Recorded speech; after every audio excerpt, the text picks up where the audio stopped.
la division, le chaos, les divorces, les dépressions, les problèmes de santé, les arrêts cardiaques et toutes ces choses tragiques. Pourquoi? Parce que le monde est troublé. Le monde vit une période de confusion. D'une façon prophétique, selon Dieu, nous vivons les temps de la fin. Et ce monde sera sauvé et peut être sauvé par l'amour de Dieu. Dieu seul en est la source. Nous avons tendance à aimer les feuilletons télévisés, ce qui se passe sur Netflix, mais je peux te garantir que tout ça, c'est du paraître, c'est de la comédie. Et l'amour de Dieu, c'est quelque chose de profond qui te permet de pouvoir être fort pour les autres. Et quand les moments difficiles arrivent, les autres pourront témoigner et peuvent témoigner de la bénédiction, de la grâce, de l'amour de Dieu qui vit en toi. Dieu est amour. Et c'est en lui que nous puisons ce véritable amour. La séduction existe sur terre, le charme existe, la manipulation et tout ce que vous voulez, ces choses-là sont là, elles existent, mais ces choses-là ne sont pas l'amour. Mais bien aimés, dans notre société actuelle, nous sommes souvent obsédés par la conquête de nouvelles choses, de nouveaux horizons, de nouveaux accomplissements. Mais dans cette course effrénée vers les choses du dehors, de l'extérieur, nous oublions souvent de prendre soin de ce qui nous entoure, de ce qui nous appartient, de ce que Dieu nous a confié, ta femme, tes enfants, ton église, tes frères et tes sœurs. Nous sommes en vérité comme des enfants capricieux, toujours en quête de plus, sans jamais être satisfaits de ce que nous avons. Je prends l'exemple des églises assemblées, lorsque les intervenants extérieurs viennent, parce qu'ils ont plus de communication, qu'ils sont mis en avant par leur système de communication, nous les validons et nous croyons qu'ils ont même plus de valeur que ce que Dieu a placé autour de nous. L'homme a cette tendance à se sentir transcendé en communauté, lorsqu'il est entouré, lorsqu'il y a beaucoup de monde. Et il a tendance à se perdre dans la masse pour se sentir exister. Mais une fois seul, une fois face à lui-même, il néglige souvent ce qu'il avait voulu. C'est-à-dire ses responsabilités, ce dont il avait comme responsabilité. Beaucoup d'entre nous aujourd'hui veulent le mariage. Beaucoup d'entre nous veulent les enfants, mais ne savent pas que cela nécessite que nous puissions connaître et marcher selon l'amour de Dieu. Sans l'amour de Dieu, il n'est pas possible de pouvoir vivre une vie pleine, une vie authentique, une vie en accord avec Dieu, une vie bénie. Ceux qui font du paraître semblent prospérer, mais je peux vous garantir que dans leur intimité, eux-mêmes, ils sont troublés et ils savent qu'ils sont menteurs et qu'ils se font menteurs devant les hommes. Et rien que ce sentiment-là n'est pas un sentiment qui procure la paix. Certains parmi eux, parce que ce sont des escrocs, parce que ce sont des hypocrites, parce qu'ils ont une double face, n'arrivent même pas à dormir le soir. Mais bien aimés, nous sommes des êtres en quête d'amour, en quête de sens. Mais nous cherchons à combler ce vide abyssal par des possessions matérielles, par de l'apparence, par de la reconnaissance, par des réussites extérieures qui ne nous apporteront jamais la paix intérieure que nous avons tellement besoin en vérité. Vous pourrez et vous pouvez aller écouter ces témoignages-là qui sont sur Internet, qui passent aussi à la télé, de ces personnes-là que vous appelez stars. Vous les appelez stars, mais leur étoile et la lumière de leur étoile qui brille, c'est quelque chose d'artificiel. La lumière du monde, c'est Jésus-Christ. La lumière du monde est au-dedans de ceux-là qui marchent par lui et qui l'adorent en esprit et en vérité. Le monde moderne est aveuglé par le matérialisme, par le culte de l'apparence, par la course effrénée à la réussite sociale.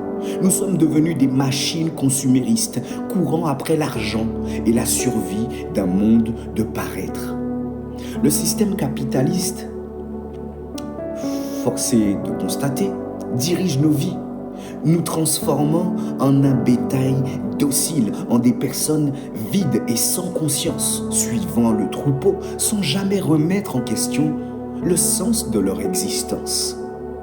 Dans ce monde tourmenté par le manque d'amour, nous voulons nous rappeler les paroles du prophète Ésaïe, qui a dit « Aimez-vous les uns les autres comme je vous ai aimés ». Mais bien aimés, cessons d'être hypocrites les uns avec les autres, cessons de mettre un masque pour obtenir des choses dans notre avantage personnel égoïste. Cessons de nous diviser, cessons de nous haïr les uns les autres. Réapprenons à nous respecter, réapprenons à nous écouter, réapprenons à nous soutenir mutuellement dans l'amour et dans la bienveillance. Mes bien-aimés, nous avons un ennemi en commun. C'est Satan, les démons et les principautés, les dirigeants de ce monde. Cependant, ne fermons pas la porte de la grâce aux personnes que Dieu place autour de nous. Nous en avons la responsabilité. Lorsque nous nous sommes engagés à recevoir Jésus-Christ comme notre Seigneur et Sauveur, nous devons savoir que nous nous sommes engagés et que nous aurons des comptes à rendre. Beaucoup d'entre nous, parce qu'ils sont dans la négligence et qu'ils pensent ils sont dans la négligence, la complaisance, et certains même pensent être accomplis de leur vie ici-bas.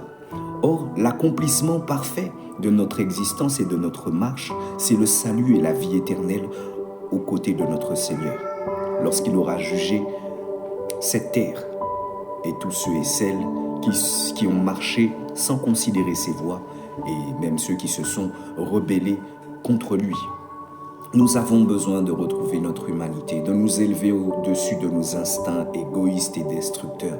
Mais bien aimé, le Seigneur m'a alerté, je suis en pleine période de jeûne et je pensais que j'étais le seul.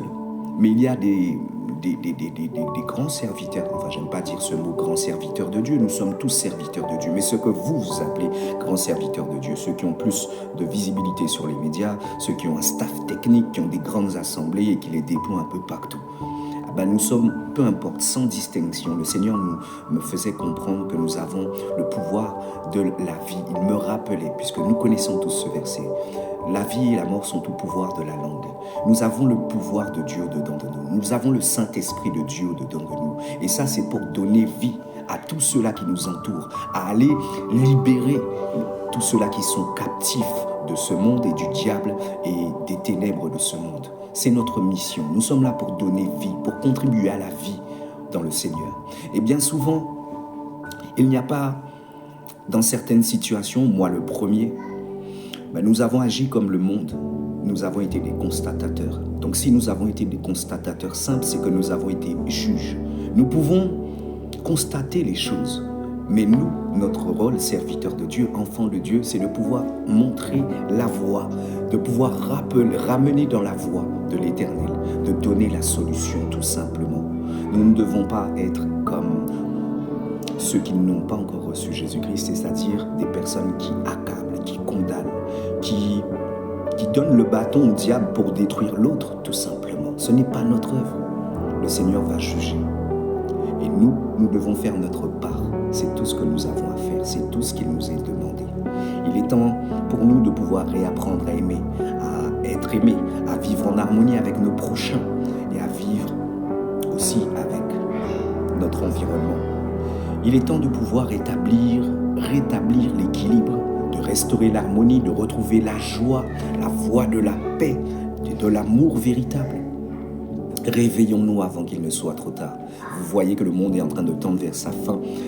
Les prophéties bibliques sont en train de s'accomplir. Jésus revient bientôt, il est déjà à la porte. Réapprenons à aimer, réapprenons à nous respecter, à nous unir dans un élan de fraternité et de solidarité.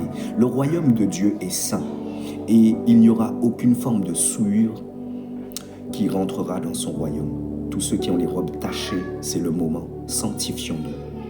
Parce que c'est seulement ensemble, dans un élan d'amour et de compassion, que nous allons accomplir la mission pour laquelle le Seigneur nous a rachetés. Nous voulons surmonter les défis qui se dressent devant nous et nous voulons construire un avenir meilleur pour tous. Bien-aimés, c'en est tout pour aujourd'hui. Je te dis shalom, à très bientôt. N'oublie pas de liker, de commenter, de partager. Que Dieu te bénisse.